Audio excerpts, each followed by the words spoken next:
What's up, fight fans? This is Slim Olokpe with Slim Olokpe Boxing. So, can Terence Crawford beat Canelo Alvarez? It is still one of the questions that has boxing fans buzzing because both men are now looking for opponents for next year, which is 2025. And suddenly, this dream fight now feels closer than ever. But there is one man who has an interesting perspective on the fight, and it is none other than David, the Mexican monster, Benavidez. So let's dive into what David Benavidez had to say and why he thinks that weight class might be the deciding factor in that fight. So Terence Crawford versus Canelo Alvarez has been a fantasy matchup for years, but now there is some serious talk about making that fight happen in 2025. Crawford just won the WBA super welterweight title in August, and Canelo Alvarez defended his super middleweight belt in September. So of course it is undeniable that both fighters are legends in their own right, but this fight would be a historic one because if you think about it, Terence Crawford is stepping up from 154 pounds to take on one of the greatest at 168.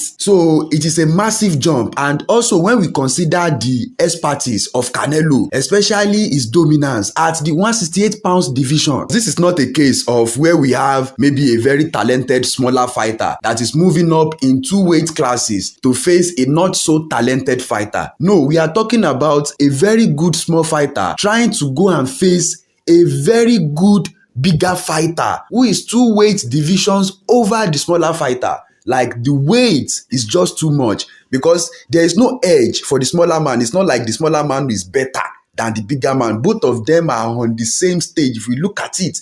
So for him to be moving up, that is a massive jump. And that is not even what is interesting, because here is what is interesting about all this. David Benavidez, who has been chasing a fight with Canelo for what feels like forever, has now gave his honest opinion about how Crawford might fare in that fight. And in his own words, David Benavidez said that he wouldn't be surprised if Terence Crawford gave Canelo a great fight. And he also won't be surprised if Canelo beats Terence Crawford very easily. So that is an interesting take, right? Because on one hand, David Benavidez is giving Crawford some respect for his skills and his ability to adapt. But on the other hand, he's also been very realistic about the weight difference, because we all remember that Crawford's last fight at 154 pounds was a very tough one. So as Benavidez put it, he's saying that there are weight classes for a reason. And honestly, if we look at it, he has got a point, because size really matters in boxing, especially when you are facing someone like Canelo. So the question now is, even though we are anticipating this fight, what if it doesn't happen? Well, in that case, Crawford still has some options. And one name that is being mentioned is Vergil Ortiz. Vergil Ortiz is a very young and powerful fighter, and is very hungry right now. So a fight between Terence Crawford and Vergil Ortiz would definitely get fans excited. But it is very clear that Crawford's ultimate goal is to challenge himself against the best. And right now, the best is Canelo Saul Alvarez. So here is another big question. Does Crawford really stand a chance against King Canelo, or is David Benavidez right about the weight difference being too much to overcome? Personally, I think it's a fascinating matchup, and if anyone can pull off something this bold, I think it is Terence Crawford. But let me know what you think in the comment section below, and don't forget to like, share and subscribe. Thanks for watching, guys. Peace.